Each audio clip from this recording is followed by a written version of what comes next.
En el año 1248, Fernando III, rey de Castilla y León, conquista una vieja ciudad. Hispalis para los romanos, acaban de aparecer restos de la muralla romana, Iberia para los musulmanes, y la convierte en Sevilla. Aquí tienen ustedes una magnífica reconstrucción de la imagen que debieron de tener los cristianos en el momento de la conquista. Todo esto se produce dentro del fenómeno llamado Reconquista, mediante el cual los cristianos van avanzando hacia el sur, borrando los territorios que habían pertenecido a Al-Ándalus. Las iglesias se colocan en las antiguas mezquitas y las catedrales en las mezquitas aljamas.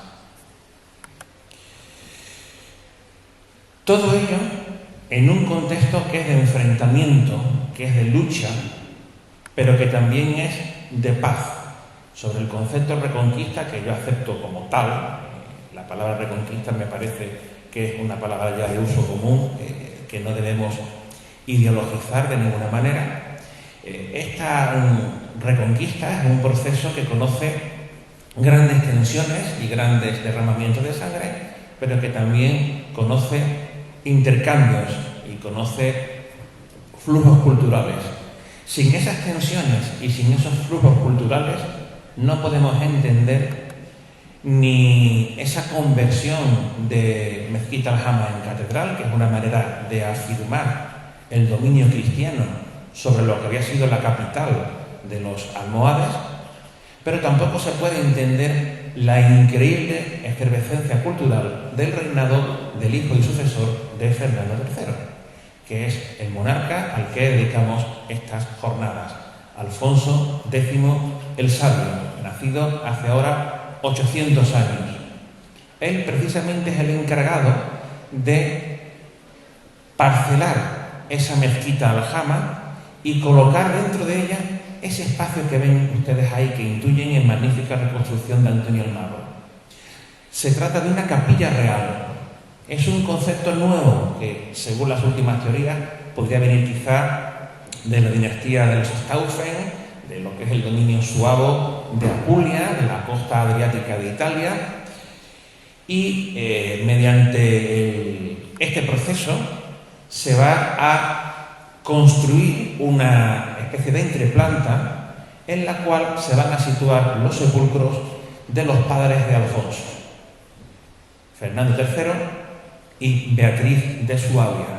Y finalmente el propio Alfonso X será enterrado justamente en esa capilla real, junto a la Virgen de los Reyes y 3 simulacros de madera de los 3 monarcas, del propio Alfonso y de sus padres.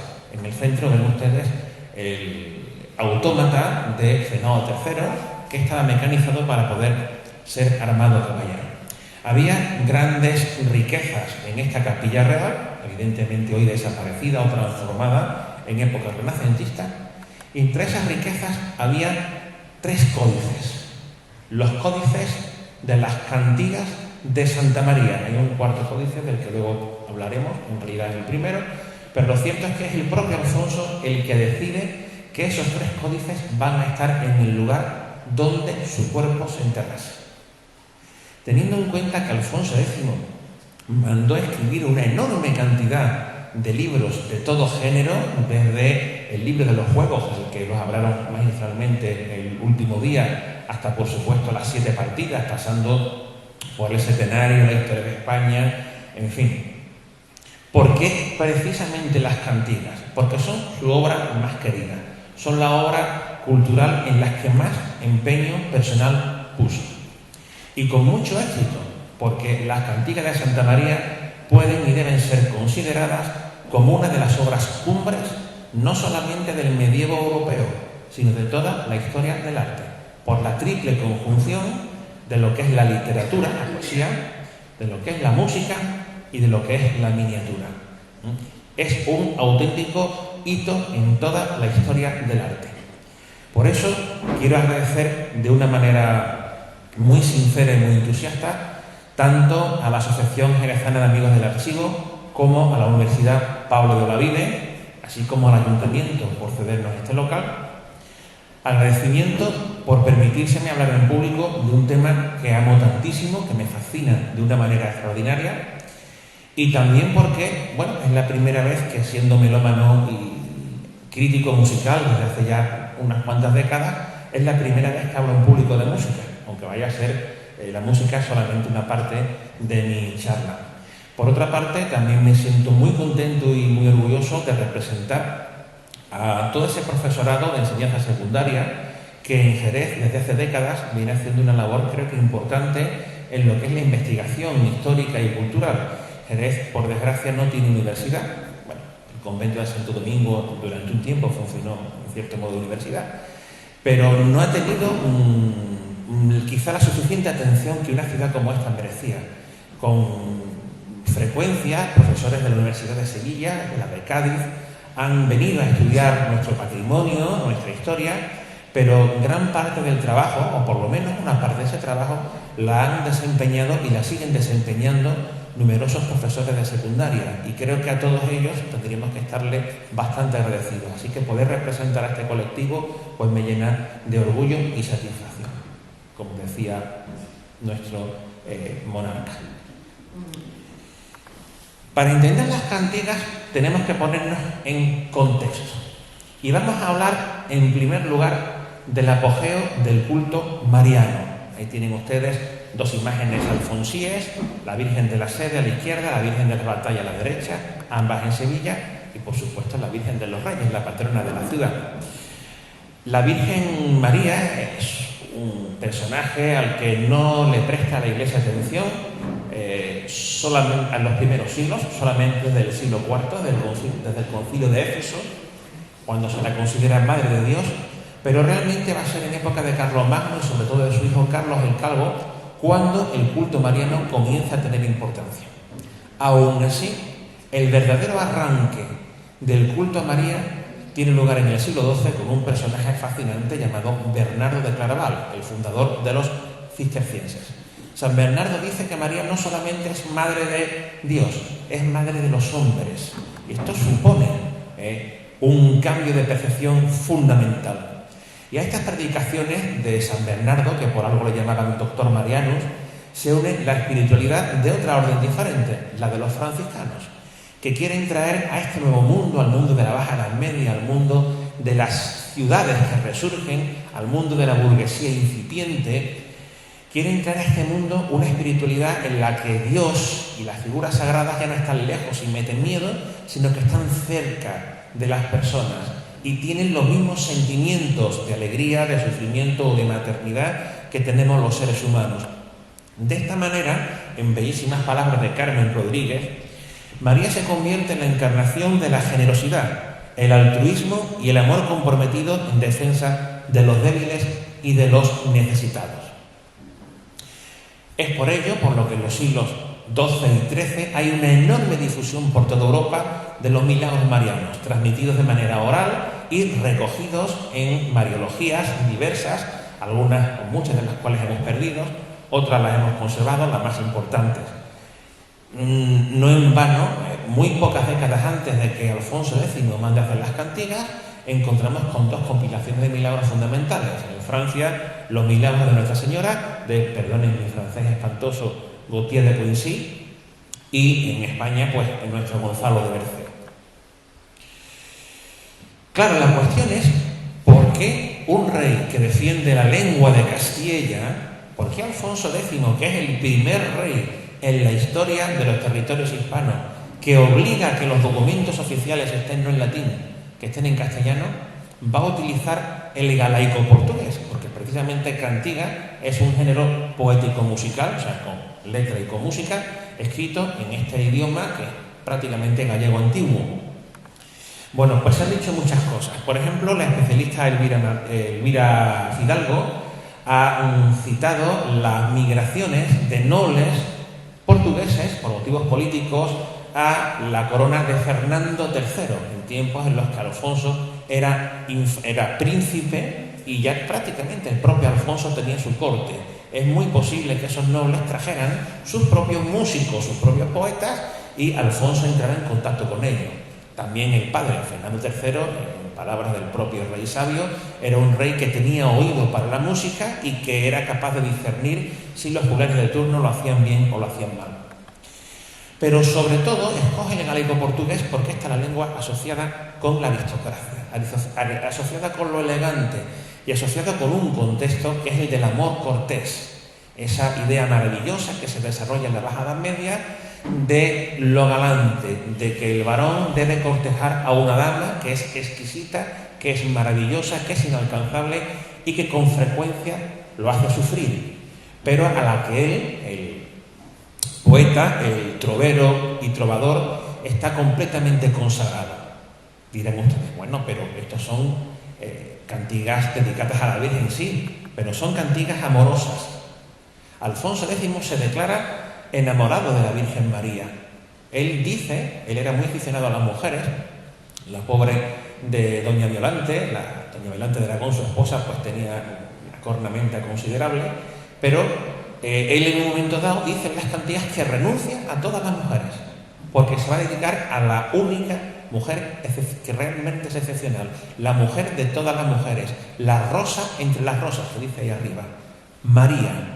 María es, en palabras de Carmen Rodríguez Suso, el epítome de la mujer encantada por la lírica cortesana, que realiza milagros a todas las personas que creen en ella, aunque sean grandes pecadores y aunque sean de otra religión, incluyendo musulmanes. Si un musulmán está en peligro y le reza a la Virgen con verdadero fervor, María acude en auxilio de esa persona. Eso es lo que se narra en los milagros de las cantigas. De esta manera, Alfonso se presenta como rey trovador, como rey que canta a su dama ideal, pero al mismo tiempo hace referencia, según los grandes historiadores, al rey David, igual que el rey David había supuestamente escrito salmos en honor a Yahvé, él escribe salmos en honor a la Virgen. Alfonso X tiene el ojito puesto en la antigüedad mítica, en este caso en la antigüedad del mundo hebreo. Y esto no lo digo yo, insisto, lo dicen los grandes especialistas. Él se considera el nuevo David que va a hacer salmos tan excelsos como los que había hecho este mítico rey de Israel. Pero hay un segundo factor que hay que entender para comprender el contexto, que es un nuevo concepto de la autoridad real. Sobre esto les hablará a ustedes mañana a las 8 de la tarde en la Academia Javier Jiménez aquí presente, que hará una glosa de la figura política de Alfonso X el Sabio y su significación, sobre todo en el contexto en el que nos estamos moviendo del Bajo Guadalquivir. Pero permítanme que les adelante que Alfonso X es un monarca muy avanzado para su tiempo, porque frente a ese equilibrio desequilibrado que caracterizaba la Edad Media entre el poder feudal y el poder del rey, él aboga por un poder concentrado bajo su mano. Y él entiende que lo que realmente refrenda que él sea monarca con toda la autoridad es su cultura. No se trata de un designio divino, se trata de que él está más preparado que nadie. Y todos los especialistas coinciden en que esa sabiduría del rey sabio es precisamente una manera de conseguir marcar ante la nobleza y quizás también ante el clero su poder, entre comillas, con muchas comillas, absoluto. Es un poco la idea que tenemos hoy de que un monarca, para serlo, no le basta con heredar el trono, tiene que estar bien formado. La prensa monárquica, la ABC, pues nos habla muchísimo de cómo nuestro actual rey está muy bien formado, y nos hablan pues de cómo le intentan dar la mejor formación a la princesa Leonor, que por supuesto la mejor formación es que haga el bachillerato internacional. Entre paréntesis, han cometido un error en llevarla a Gales, porque podrían haberla traído al Instituto Padre Luis Coloma, donde los profesores estamos impartiendo las mismas enseñanzas y nuestros alumnos serán examinados exactamente con el mismo examen que nuestra princesa Leonor. Así que, bueno, la mejor enseñanza, como digo, tiene que ser para el monarca. Y él, a través de su labor cultural, está marcando esa etiqueta de autoridad. Y un tercer concepto relacionado con el anterior es el famosísimo fecho del imperio. Él era hijo de Beatriz de Suabia y en el año 1257 una delegación llegada de Pisa le ofrece el trono del Sacro Romano Imperio Germánico. Y bueno, él va a estar muy ilusionado con todo esto, es un proyecto al que va a dedicar mucho esfuerzo y dinero, y ya tenía hasta su corona pensada, que era esta, la famosa corona de los camafeos, que no en balde presenta 4 bellísimos camafeos romanos marcando ese vínculo con la antigüedad. Los especialistas en las cantigas afirman que estas cantigas forman también parte de ese proyecto imperial, como lo es también las 7 partidas. Dicen que las 7 partidas son inconcebibles solamente poniendo las vistas en Castilla. Están pensadas con un monarca que con el rabillo del ojo siempre estuvo mirando en el Sacro Romano Imperio. Muy bien, pues es el momento de hablar por fin de las cantigas, Y lo primero que tenemos que plantearnos es el scriptorium alfonsino. ¿Dónde, cuándo y quiénes? Pues sobre esto hay bastantes controversias. Las cantigas debieron de escribirse y componerse a lo largo de un dilatado periodo de tiempo, en aquellos lugares donde estuvo el monarca. Considero probable que aquí dentro del Alcázar de Jerez se escribiera o compusiera alguna cantiga, porque el monarca pasó algunos años en Jerez tras la conquista definitiva. Pero lo cierto es que la fabricación de los manuscritos, la factura física de los manuscritos definitivos debió de tener lugar en Sevilla. Por lo menos esta es la teoría de Laura Fernández, ¿no? Que los 4 códices se escriben en la etapa sevillana de Alfonso. Ahí tienen ustedes una reconstrucción magnífica también de Antonio Almagro, y ahí he puesto dónde se encontraba, incluso se encuentra todavía, el palacio gótico de Alfonso X. Ahí tienen ustedes una imagen del antes y del después. Este es el pórtico barroco de Sebastián van der Borch, pero detrás sigue estando la gran sala, o las 2 grandes salas paralelas del palacio gótico. Así que hacia 1270 se haría el manuscrito primero, el manuscrito original, y se empezarían a compilar todos los milagros para los manuscritos siguientes. ¿Quiénes? Pues no tenemos ni idea. Aquí tienen ustedes una reconstrucción del cuarto del caracol, que es uno de los cuartos laterales, y ahí he puesto una pequeña cartela donde se habla de Pedro Lorenzo, pintor del rey, que dibujaba bien y rápido los libros de Santa María. Eso está en una de las propias cantigas. Y luego sabemos que había un tal Juan Pérez, pintor del rey, que vivió en Sevilla. No tenemos más nombres. ¿Pudieron intervenir judíos y musulmanes? Sí, es posible. Todo el mundo ha oído hablar de la Escuela de Traductores de Toledo y de que Alfonso contó con artistas de las 3 culturas. Pues sí, es posible, incluso probable, pero lo más probable es que la mayor parte de la mano de obra, tanto literaria como pictórica, fuera una mano de obra cristiana. Hablemos ahora de la poesía y de la música, que son 2 elementos que están unidos. Nosotros tendemos a dividirlo, pero ya saben ustedes que en el mundo griego la teoría está clara. Música y poesía son exactamente lo mismo, y Pitágoras, como saben ustedes, no era matemático, era poeta y músico. Y lo primero que tenemos que plantearnos, ¿escribe el rey las cantigas? Él dice que sí, él habla en primera persona en muchas ocasiones. Dice, yo vi y yo canto. Bien, la mayoría de los autores están de acuerdo en que el rey se limitaría a marcar las pautas generales y a supervisar de cerca, muy de cerca, pero que muy de cerca, la realización. Pero que él intervendría solamente en momentos contados. Es posible, incluso probable, que Alfonso escribiera de su mano alguna de las cantigas, y también cabe la posibilidad de que él compusiera alguna de las músicas.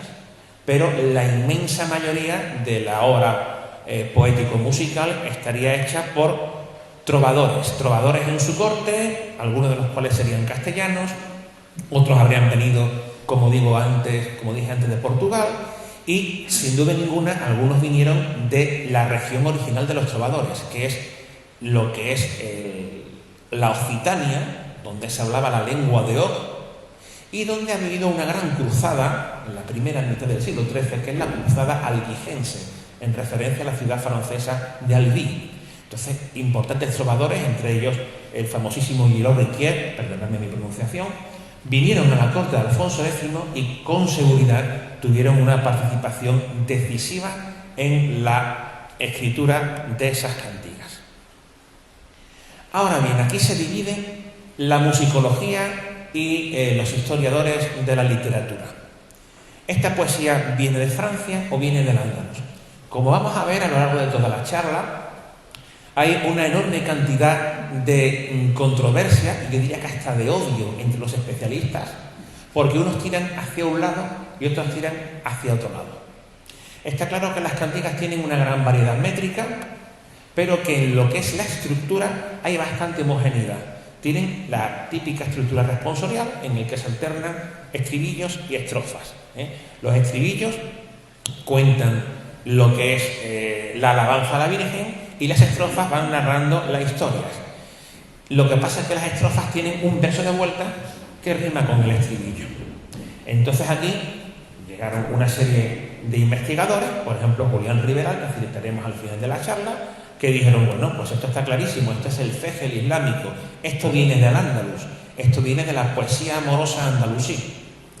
Y está claro que la corona castellana siente una enorme admiración por la cultura andalusí. Ahí están los tejidos ricos con los que se entierran el propio Alfonso X y toda su familia, incluido don Rodrigo Jiménez de Rada, que era el arzobispo de Toledo y que había sido el impulsor de la batalla de la Nava de Tolosa. La admiración por Al-Ándalus es enorme, así que no debe extrañar esta herencia del Fegel. Pero luego hay otros historiadores que dicen, no, es que esto se parece más al virelai francés. Es que es el momento de Francia del siglo XIII. Es el momento en el que el gótico irradia desde el país vecino y lo normal es que nos lleguen esas influencias.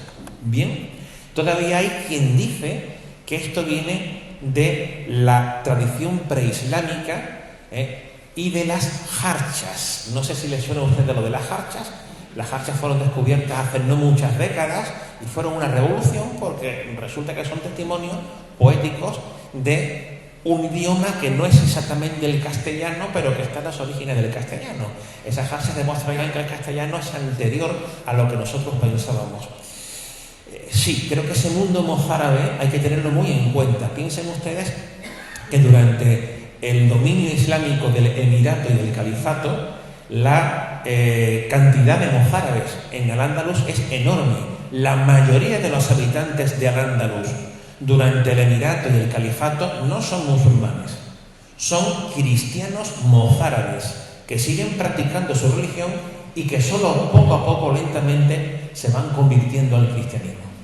Así que como a ustedes les pica seguramente mucho la curiosidad por ver cómo es eso de una jarcha, en homenaje a Paco Antonio, que está por ahí, y que es el gran estudioso de los mozárabes que tenemos en Jerez, vamos a poner, si a ustedes les parece, una brevísima jarcha, en una interpretación seria, no es una interpretación de estas folkis, con tamborcito y gaitas ni nada por el estilo, sino que es una interpretación hecha desde el conocimiento profundo de lo que eran estas jarchas. Un segundo, aquí lo tenemos.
Pues esto es una jarcha mozárabe. Yo soy absoluto reivindicador del mundo mozárabe y creo que hay que seguir todavía estudiándolo porque ahí está gran parte de nuestra cultura. En cualquier caso, vengan las cantigas en su estructura del virelai francés o de las jarchas o del céger islámico, lo que está claro es que esa estructura, a partir del siglo XV, se convertirá en lo que conocemos como el villancico, no las canciones navideñas, evidentemente, pero esto es algo sobre lo que aquí en esta sala varias personas podrán darme lecciones. El propio Paco Antonio y, por supuesto, Pepe López, que anda por allí y que me corrija si me equivoco, que el villancico en el fondo es la evolución de todas estas formas. Y en cuanto a la música, bueno, pues yo he leído desde que la música de las cantigas es extremadamente homogénea hasta que es extremadamente heterogénea. Y estoy de acuerdo con esta última teoría. Les aseguro que he leído bastante para esta conferencia, he intentado estar a la ultimísima de lo que se está produciendo en la investigación.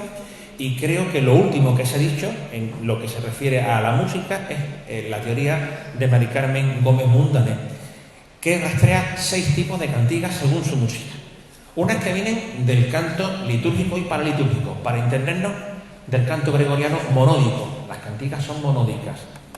Otras que vienen de algo que no es monodía, que es la escuela de Notre Dame, del Art Antiqua, que se está desarrollando en torno a París, y de también sus epígonos como el Códice de las Huelgas. El Códice de las Huelgas nos daría pues para otra conferencia entera. En tercer lugar, los trovadores en el sur de Francia, de la Occitania, que, como les digo, hablaban en la lengua de Oc. En cuarto lugar, de los troveros. Los troveros son muy parecidos a los trovadores, son algo posteriores en el tiempo y del norte de Francia, y hablaban en lengua de oír, que es, para entendernos, francés antiguo.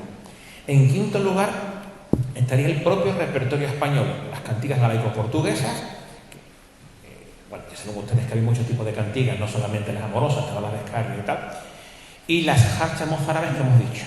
Y finalmente las contrafactas de cantigas, para entendernos corta y pega. Se coge una cantiga de Santa María, se le cambia la letra y ya tenemos otra. Toda esta variedad se ha encontrado dentro de las cantigas.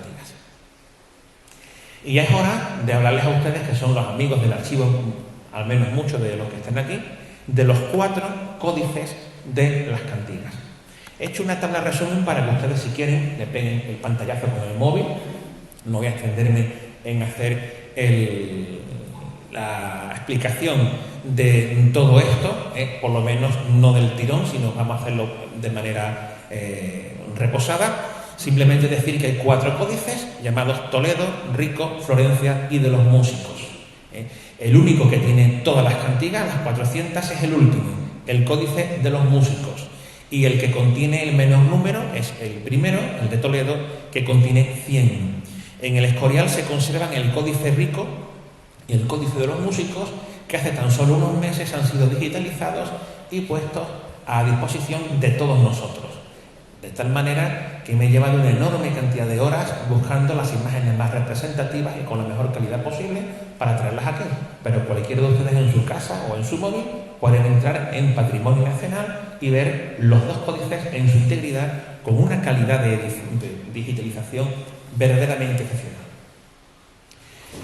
La primera fase de las cantigas es la que se encuentra en el Códice de Toledo, un códice que permaneció creo que fue en Simancas, hasta que en 1869 fue desamortizado y pasó a la Biblioteca Nacional de España en Madrid. Antes, como digo, había estado en Toledo, después en Simancas. Tiene solo 100 cantigas, más una cantiga de petición, es una cantiga famosa, no voy a entrar en esto, con una estructura basada en el número 10. 9 cantigas narrativas, donde se narran milagros de Nuestra Señora, y una 10ª que es de Lor, que es de alabanza. Todo ello es, en palabra de Alba Alonso, un ejercicio de carácter de voz poético y devocional destinado a un disfrute particular e íntimo del monarca. O sea, lo hace Alfonso X para él. Su escritura es amplia y muy legible. Quien sepa leer letra gótica lo puede leer esto sin ningún problema. entre paréntesis, estamos en un momento de transición y es bastante problemática la cuestión de la caligrafía de las cantigas, porque no todos los códices tienen la misma caligrafía, pero en eso no me parece que sea el momento de entrar.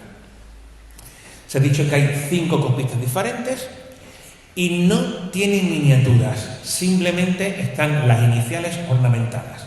O sea, es un códice para entendernos pobre, para entendernos. Lo que sí es muy problemático es decir la fecha, porque la teoría más difundida es que este códice no es el original, sino que es una copia posterior de un códice hoy perdido. Pero aquí, de nuevo, las discusiones son tremendas, porque los musicólogos afirman que efectivamente la partitura es más avanzada que las partituras de los otros códices, los posteriores, pero que podría deberse a que los códices posteriores se hacen voluntariamente de una manera más conservadora porque son objetos, entre comillas, de lujo. Vamos a dejarlo ahí, simplemente decir que hay bastante polémica en torno a la fecha de la redacción del Códice de Toledo. ¿De dónde salen las 100 cantigas? Salen de las mariologías más extendidas. Salen, según Manuel Negri, de textos mucho más restringidos que se han perdido hoy, de compilaciones de otros santos, ¿no?, que se le atribuyen esos milagros a la Virgen María, así un poco por la cara. Se transforma el milagro en un milagro mariano. Vienen también esos milagros de la cultura clásica, de la cultura pagana, de la cultura oriental. Viene del propio Alfonso X, que en algunas o bastantes cantigas, no en estas primeras 100, sino en las siguientes, va a meter muchos elementos autobiográficos. Vienen de cuentos traídos por los cruzados, no olvidemos que estamos en la época de las cruzadas, y viene también de los cuentos de la Reconquista. Todas estas fuentes están en los milagros de la Virgen. Muy bien, terminado este códice, pasamos a una segunda fase. Esta segunda fase la protagoniza el Códice Rico. Y esta es una idea completamente distinta, porque Alfonso está pensando en un objeto de lujo para ser exhibido, de tal manera que este manuscrito va a estar iluminado con miniaturas. Y ya no van a ser 100 cantigas, van a ser 200. Las 100 que ya estaban y 100 nuevas, aunque habrá algunos cambios de orden. Las primeras cantigas, como esta, tienen debajo, curiosamente, una traducción al castellano que es posterior. Está escrita con una caligrafía que es del siglo XV. ¿Cuándo se hizo? De nuevo, hay discusión entre los historiadores. Unos dan 1274-84 y otros dicen que es solo de los años 80. Y se distinguen 3 manos en lo que es el texto. En cuanto a lo que son las miniaturas, hubo muchas manos. No piensen ustedes que cada una de las viñetas la hacía un solo pintor, sino que había uno que pintaba las arquitecturas, otro que pintaba los cuerpos o que era bueno con las vestimentas, otro que pintaba las manos, otro que pintaba los paisajes. Era un trabajo en equipo. Y un trabajo que es fundamentalmente narrativo y no descriptivo. Es decir, lo que interesa no es describir las cosas tal y como son, sino que al lector le llegue con claridad la narración. Yo me he traído solamente una, que como no puede ser menos, es una cantiga jerezana, la única cantiga jerezana de la que hemos conservado ilustraciones. Se supone que esto es Jerez de la Frontera, una ciudad que sufría una enorme sequía. Hay rogativas por la lluvia, pero no eran suficientes, hasta que un fraile predica a los jerezanos, todos ahí escuchándole muy quietecitos, que tienen que creer realmente en Dios y sobre todo tienen que rezarle a Santa María, cosa que hacen. Dice el texto de la cantiga que muy compungidos los jerezanos se ponen a gritar a la Virgen que traiga el agua, y efectivamente, como los ruegos de los jerezanos son sinceros y piadosos, Santa María hace llover. Y finalmente, pues un gran desfile de acción de gracias que ocupa 2 viñetas, donde, como ven ustedes, guiados por el clero, el pueblo desfila hacia el interior de la ciudad de Jerez en honor a la Virgen. Es una historia perfectamente narrada, no en absoluta correlación con el texto, no es una ilustración paso a paso del texto, a veces hay bastantes disociaciones, pero son complementarias, la imagen y el texto. Por si fuera poco, Alfonso decide que las cantigas quinquenales, o sea, las que hacen número 5, van a ir ilustradas a doble folio, porque María tiene 5 letras, M-A-R-I-A. Así que esas son cantigas más largas y están ilustradas no con 6 viñetas, sino con 12. Y por tanto también el texto suele ser más largo. Todo esto obliga a reordenar el Códice de Toledo. O sea, la una fin de Toledo no están colocadas en el mismo orden en el Códice Rico. ¿Todo esto para qué servía? Para exhibir en una sala. Los especialistas han dicho que sería algo así como esto que estamos viendo hoy, que son, lo sabrán ustedes, las tablas alfonsíes, el gran relicario que mandó hacer Alfonso y que también se encontraba en la Capilla Real junto a la tumba del monarca, ¿no? Se abriría en un atril en el palacio para que fuese visto por los visitantes, por tanto un objeto de lujo. Pasamos a una tercera fase. Una tercera fase que tiene 2 volúmenes. Por una parte, el llamado Códice de Florencia, se llama así porque en época de Isabel I, Isabel la Católica, se separó de su hermano, que es el Códice Rico, pasó por diferentes vicisitudes y terminó vendiéndose y está en Florencia. Ese códice es la continuación del Rico. Dijo Alfonso X, quiero 200 cantigas nuevas, en las mismas condiciones. ¿Qué es lo que pasa? Que se murió el rey. Y al fallecer Alfonso no se terminó. Falta toda la música. Están los pentagramas, no, las líneas musicales, pero no están las notas. Lo que nos indica que las notas es lo último que se ponía y que lo ponía en manos distintas a las que hacían el texto y a las que hacían las viñetas. Y al mismo tiempo les faltan, ¿cuántas? Les faltan, por aquí lo he puesto, un segundo, 70 folios. Le faltan 70 folios y solo tiene 104 cantigas. Y es una pena porque aquí están la mayoría de las cantigas de Jerez y del Puerto, lo que significa que no tenemos las ilustraciones de las cantigas de Jerez y del Puerto, bien porque fueron arrancadas o bien porque nunca se llegaron a dibujar. Parece ser que el copista es el mismo, el principal por lo menos el mismo del Códice Rico, pero ya digo que es una obra inacabada. Esto realmente es una pena, pero el hecho de estar inacabada nos da bastantes aclaraciones sobre cuál era el modus operandi, cómo funcionaba el taller. Decía que en este Códice de Florencia están las cantigas más locales y también las más personales. Es donde don Alonso nos cuenta sus vicisitudes, los enfrentamientos con los nobles. La nobleza no quería la centralización política que pretendía Alfonso y eso es lo que al final en gran medida le lleva a su ruina. Habla de la revuelta mudéjar de Jerez de 1264, habla de las incursiones de los benimerines que se dieron un graveo por Sevilla y la destrozaron, hablan de la guerra con el rey de Granada y habla de sus enfermedades.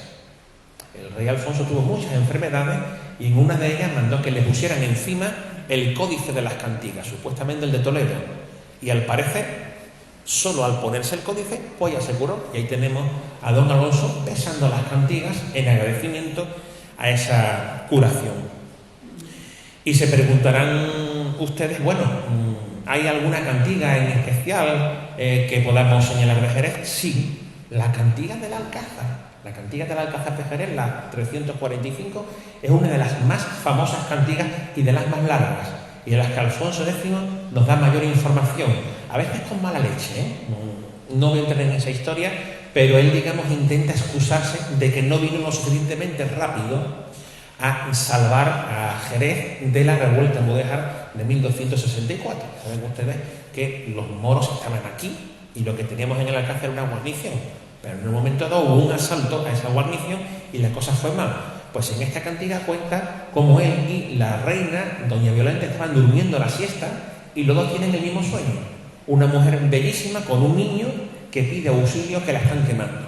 Entonces Alfonso se da cuenta que es Santa María del Alcázar, la Virgen que se encontraba ahí, aquí abajo, en ese nicho, el nicho moderno del siglo XX, pero ahí estaría el altar de Santa María del Alcázar. Seguro que a ustedes les pica la curiosidad y están un poquito cansados de escucharme. Así que escuchamos un fragmento nada más, solo un fragmento de esta cantiga de Santa María del Alcázar, cuya música sí hemos conservado. Un segundo, por favor. ¿Dónde está la cantiga del Alcázar? De la 345. Efectivamente, aquí la tenemos. Bueno, pues no.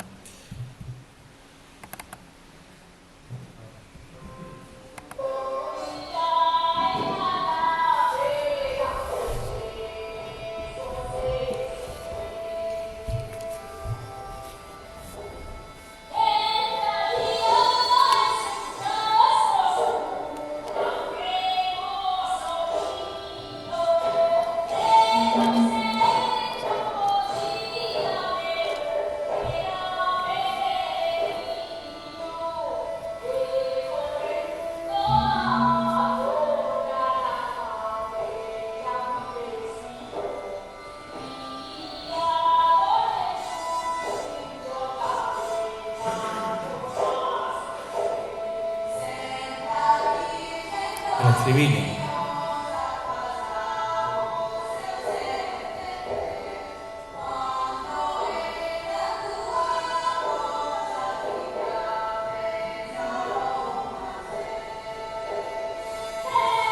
La estrofa.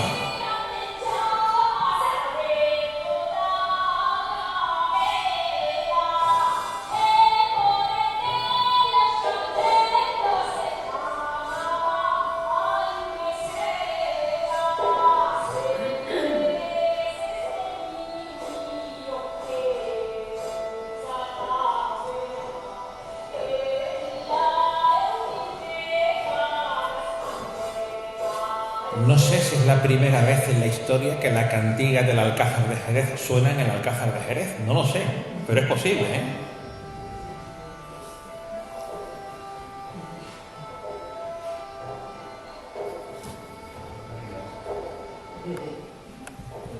Bueno, lamento cortarlo, pero tampoco tenemos toda la tarde, ¿no? A ver.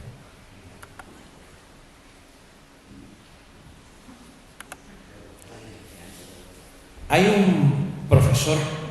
había un profesor Jesús Montoya, que es el gran historiador de la literatura de las cantigas, ya fallecido.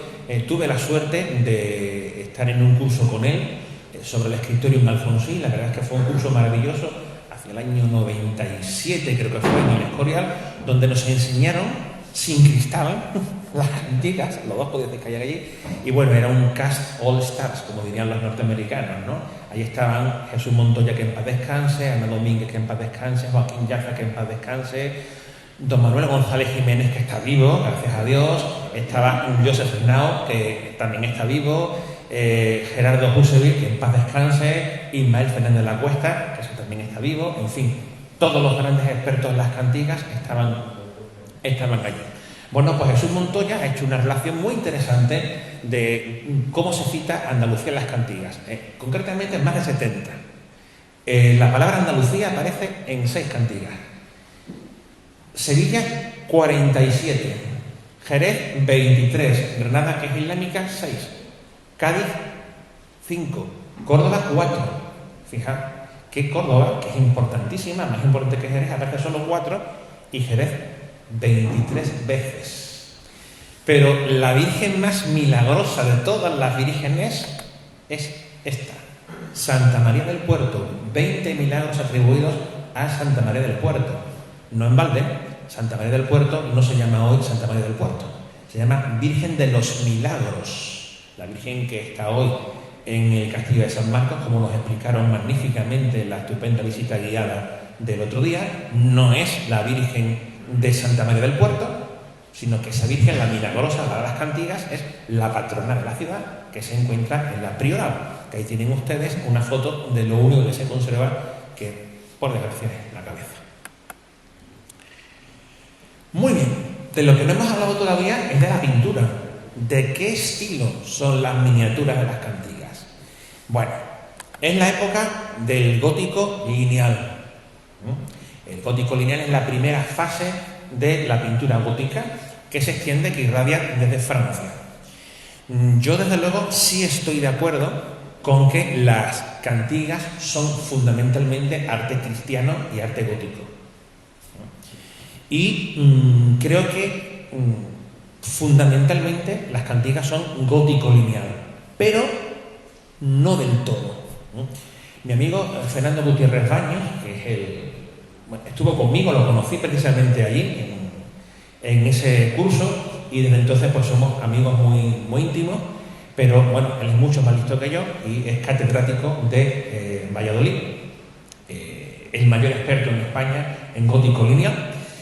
Y él, en un artículo que tiene, magnífico como todo lo suyo, pues nos pone esta miniatura, una de las primeras que aparece en el Códice Rico, y dice: vámonos a una obra de gótico lineal que está perfectamente documentada. Es la capilla de San Martín, que se encuentra en los pies de la Catedral Vieja de Salamanca.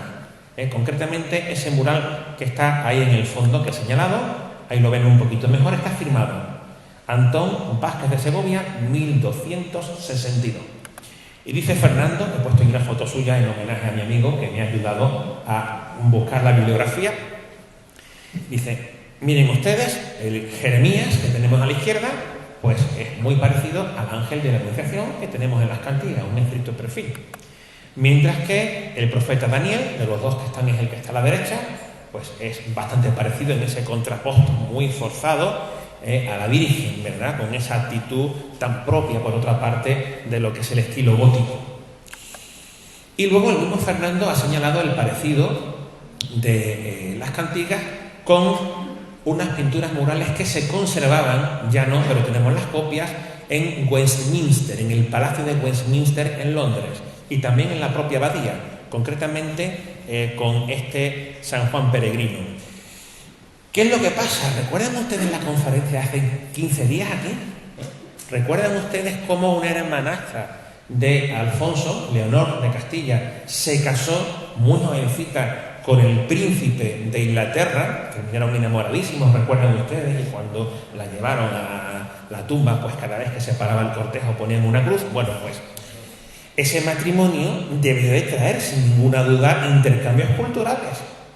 Los pintores españoles debieron de conocer qué es lo que se hacía en Londres. Incluso se habla de la llegada de un tal Peter of Spain.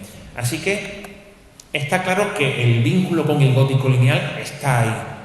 Pero hay algo más. Miren ustedes, eso de ahí es gótico lineal puro. Esto es el Vidal Mayor, el Fuero de Aragón, el primer ejemplar del Fuero de Aragón, cuya fecha, ven ustedes ahí abajo, pues es un pelín anterior a las cantigas. Líneas negras, definiendo perfectamente la figura, sentido de la elegancia, abundante uso del azul de ultramar, hecho con lapislázuli, pan de oro abundante y un fondo muy trabajado, sin que se vea apenas lo que es el color del pergamino.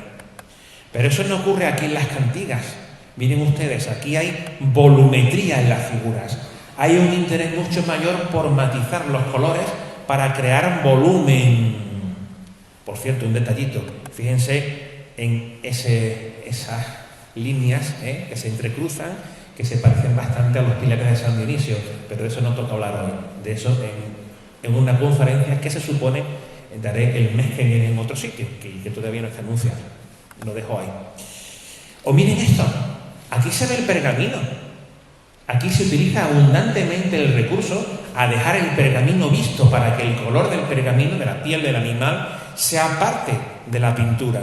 Y además hay escorzos atrevidísimos. Miren el caballo que está listo del frente. Un pintor de gótico lineal pinta el caballo de lado, no lo pinta de frente. Así que tiene que haber otros referentes pictóricos. ¿Cuáles? Enseguida se ha dicho al andaluz. Bien, conservamos algo de miniatura andalusí, concretamente estos amores de Bayard y Rillard. Son una historia que ahora mismo no voy a contar, entre un señor y una esclava. Lo cierto es que el manuscrito está en el Vaticano y recuerda bastante. Es un manuscrito andalusí que se dice que es de escuela bagdadí, o de influencia de Bagdad. Bien, es posible que esa influencia llegara. Pero sin duda la miniatura que más han señalado los especialistas, entre ellos Menéndez Pidal, Gonzalo Menéndez Pidal, no Ramón, es esta. Esto es una ilustración de las Maqamat de Al-Hariri. Son, mal dicho, unas novelas picarescas, muy mal dicho, novelas picarescas que tuvieron mucho predicamento por todo el mundo islámico. Pues fíjense ustedes que este manuscrito, que está ilustrado, está firmado por un tal Al-Wasipi en 1237, presenta un desfile muy parecido a las escenas de batalla de las cantigas.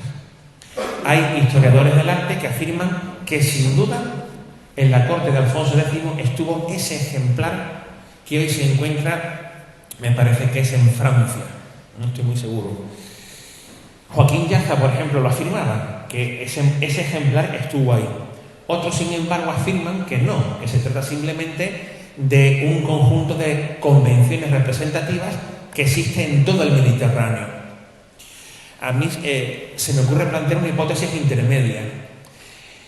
Había un señor llamado perdón por mi pronunciación, Ibn al-Mumin al-Sharishi, un señor que ha estudiado muy bien Miguel Ángel Borrego Soto, le dedica todo un capítulo de uno de sus libros. El profesor Borrego Soto nos ha explicado perfectamente qué significa al-Sharishi, significa el jerezano. Es que el más famoso comentarista de las Maqamat de Al-Hariri era un señor de Jerez, que murió en Jerez en 1223. Por tanto, si se comentaba Al-Hariri, es que había ejemplares de las Maqamat de Al-Hariri por toda el Andalus, o por lo menos aquí.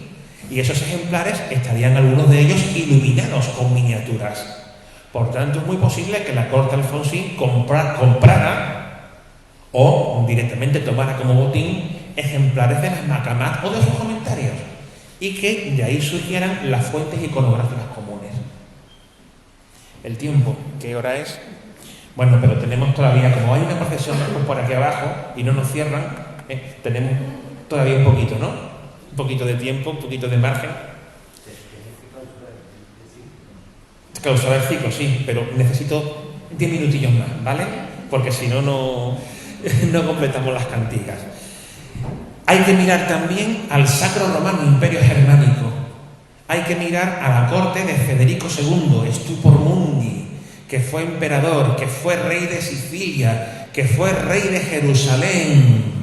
Ahí es donde hay que mirar, dicen los especialistas. Las miniaturas alfonsíes efectivamente son gótico lineal, efectivamente pudieron heredar del mundo de Al-Ándalus, efectivamente pudieron heredar del mundo de Bagdad, pero también heredaron de Sicilia, entendiendo Sicilia como Nápoles y Sicilia, y también del reino de Jerusalén, de Acre. Acre caerá en manos musulmanas al final del siglo XIII, pero todavía era cristiano. De ahí venían los cruzados, y los cruzados transmitían desde leyendas de la Virgen y milagros hasta formas pictóricas, y traían libros y traían manuscritos. Miren ustedes esta famosísima Biblia del Arsenal, porque está en una biblioteca de París que se llama del Arsenal. Está firmado en 1250-54 en Acre, se hizo en San Juan de Acre, y aunque el estilo es distinto, nos demuestra que la manera de representar tiene similitudes. Sobre todo la perspectiva está pensada superponiendo uno detrás de otro los perfiles de los caballos y sus jinetes. Así que todo ese sustrato se encuentra ahí. Habría que hablar de varias fuentes: el gótico lineal, que está afirmándose, la miniatura islámica, que pudo llegar por ese comercio de libros, la corte federiciana de Federico II, que recorrí con mi amiga May aquí presente este verano, que en un viaje que nos fue revelador porque nos dimos cuenta de la importancia que esa corte tuvo a nivel europeo. Pero no hay ni rastro de la pintura mudéjar que existió en época de Alfonso X, ni rastro de mudéjarismo. Sobre los porqués ha habido discusiones, pero no tenemos tiempo de explicarlo. Pregunta que me harán ustedes: ¿las cantigas ofrecen imágenes reales? ¿Eso es Jerez? En una palabra, no. El interés es más narrativo que descriptivo. Y aunque es cierto que algunos miniaturistas vieron los objetos que describían, en la mayoría de los casos no hay un interés por describir. Ejemplo evidente: esta es Santa María de la Rejaca de Murcia, una de las imágenes favoritas de Alfonso X, de una de sus ciudades favoritas, Murcia, que él conquistó cuando príncipe. Miren la imagen real, esta es la imagen del siglo XIII, y miren lo que aparece en las cantigas. no tiene absolutamente nada que ver. Y Alfonso X supervisaba de cerca las cantigas, lo que significa que a él no le preocupaba el no parecido, porque el interés era contar y no describir. Y un detalle, ¿se han fijado en que hay moros blancos y moros negros? Esto es que los cristianos distinguían perfectamente entre diferentes grupos étnicos en Al-Ándalus. Los moros blancos, que eran descendientes de los muladíes, o sea, eran, para entendernos, descendientes de hispanos-romanos, que aparecen con tez blanca, con barba y generalmente con rasgos más amables. Y los moros negros, que aparecen con rasgos más bien africanos, que son los que vienen con semblante más agresivo. Y de hecho, los que estén aquí atacando a la Virgen son los moros negros. Que la cristiandad entiende perfectamente que Al-Ándalus no es una unidad, sino que en sí misma tiene una importante variedad, como mínimo étnica y seguramente también cultural. El moro blanco, el moro español, para entendernos, está mejor visto que el moro que viene de África. Y vamos ya terminando. La tercera fase. La tercera fase, en su segunda parte, el Códice de los Músicos. Este códice se hizo a la vez que el de Florencia, incluyendo todas las cantigas, 400, más la petición, más otras cantigas de temáticas marianas. En total son, creo que 420 o 27, creo que son 427. ¿Para qué se hace? Para manejarlo.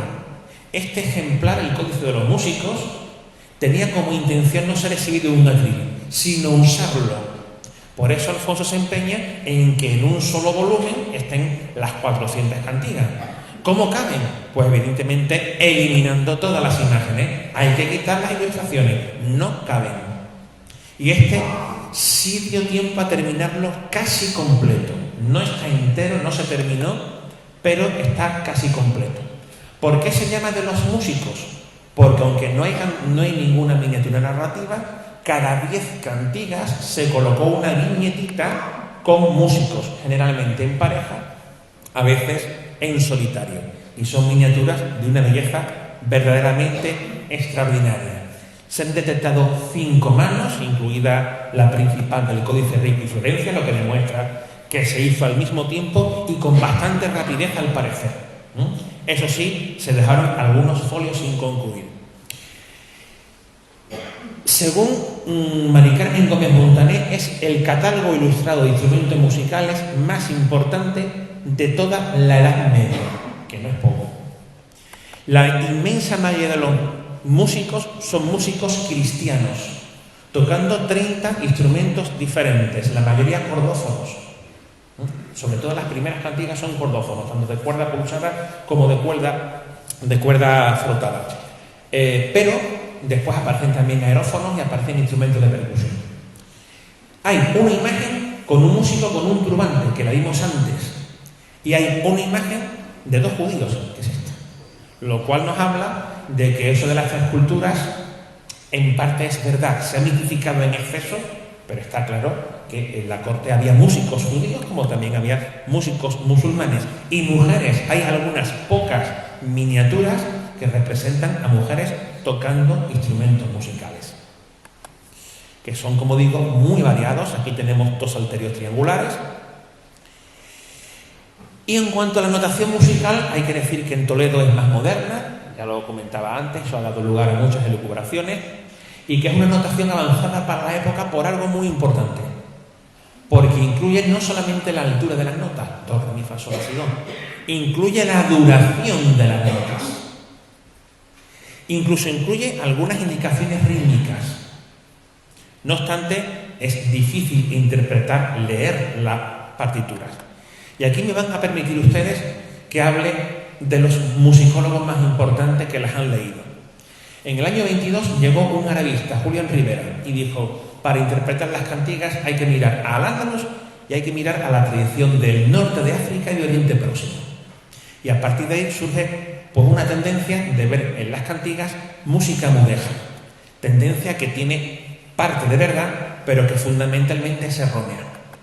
En los años 40, un sacerdote, Higinio Anglés, gran musicólogo, dice que ha descubierto, dice él, el secreto de la notación mensural española. Y tiene razón, hace hallazgos fundamentales porque es el que descifra la duración de las notas y el que descifra patrones rítmicos. Y carga violentamente, con mucha furia, contra Julián Rivera, diciendo que esto es música de trovadores y que no es música andalusí ni en broma. El problema es que esta edición que hizo Higinio Inglés también es problemática y ha surgido una nueva teoría en los años 80 de un tal Hendrik, no sé si es hombre o mujer, Hendrik van der Berg, que habla de que deberían interpretarse con un ritmo libre y declamatorio. Me quedan muy pocas diapositivas, muy pocas, me quedan 3 minutos, pero no quiero salir de aquí sin poner un ejemplo de cómo son cada una de esas maneras de interpretar las cantigas. Permítanme ustedes primero poner a Jordi Sabal.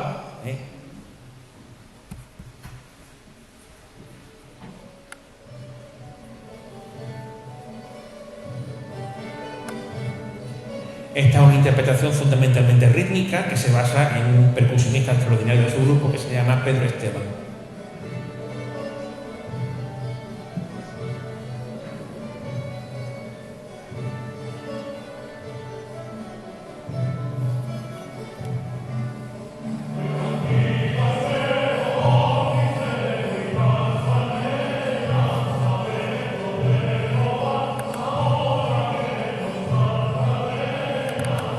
Y era exactamente la misma cantiga, pero una interpretación, digamos, libre rítmicamente, mucho más declamatoria, por un grupo francés, el ensemble Gilly, pronuncio muy mal, Gilly Schwab, pero es exactamente la misma música.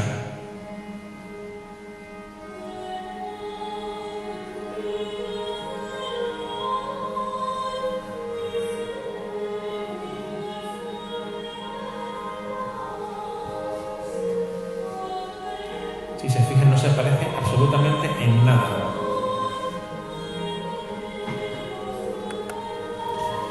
Y otra cantiga.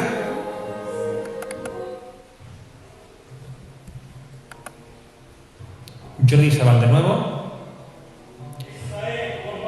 Esta habla de un tal Abuelo Safo que en Marruecos quiere vencer al enemigo y le reta a Santa María. Y Santa María hace que Abuelo Safo venza a su enemigo porque lleva en su insignia la de Santa María.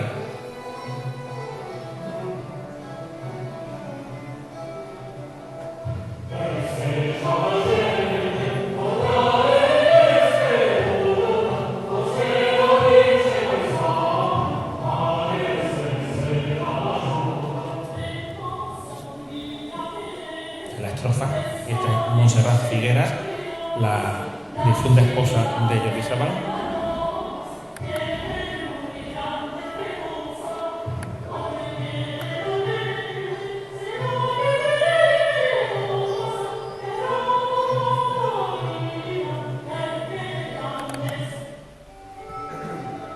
Y era la misma cantiga en una interpretación radicalmente distinta. La de Jordi Sabal era una interpretación rítmica y muy dejarizante. Aquí tenemos una interpretación, digamos, cristianizante.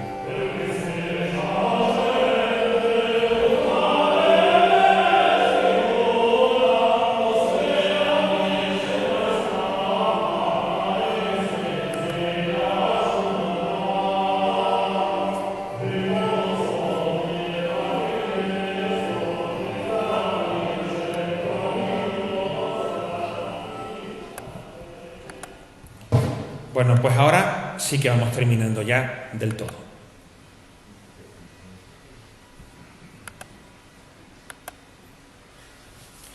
Para interpretar bien las cantigas necesitaríamos algo que Ismael Fernández de la Cuesta, el musicólogo que había sido aparte siglos, el del gregoriano de siglos, para entendernos, dice que nunca podemos tener, que es el conocimiento memorístico, sobre todo de los ritmos.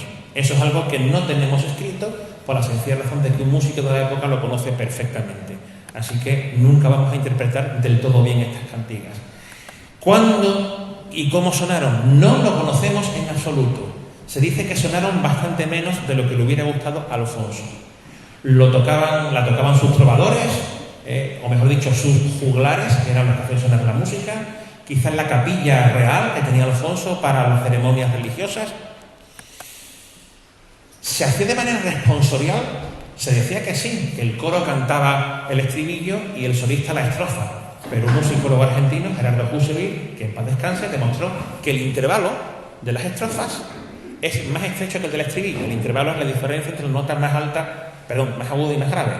Entonces, si el estribillo tiene un intervalo más alto, es más difícil de cantar. Entonces, eso no estaba destinado a los solistas. En fin, ahí hay bastante polémica al respecto. No hay por qué hacer una interpretación responsorial, no es necesario. Se bailaban las cantigas, ahí tienen ustedes a Alfonso, con un músico tocando un instrumento de viento, 3 músicos tocando salterios, 1 tocando un violín medieval y 3 que están bailando. Pues es posible que en determinados contextos se bailara. Lo que sí sabemos es que en su testamento Alfonso dice en 1284: otros sí mandamos que todos los libros de los cantares de los de Santa María sean todos en aquella iglesia donde nuestro cuerpo se enterrara, y que los hagan cantar en las fiestas de Santa María, que eran los sábados. Es decir, que las cantigas se podían cantar en la iglesia y que Alfonso dio instrucciones de que se cantaran en la Catedral de Sevilla en las fiestas de la Virgen. Seguramente no habría montones de juglares tocando instrumentos de percusión haciendo jaleo. Hemos de imaginar que esas interpretaciones eran bastante más apropiadas a un contexto sano. Sea como fuere, lo cierto es que Alfonso, con esta obra, pues seguramente se quiso ganar el cielo. No sabemos si el cielo cristiano, si el paraíso cristiano o un paraíso como este que aparece en las cantigas, bastante musulmán, con todas esas palmeras, ¿verdad? No sé en qué paraíso ha terminado Alfonso, pero lo que sí sé es que el que se ganó fue el paraíso de las artes y de las letras. Muchísimas gracias y les dejo con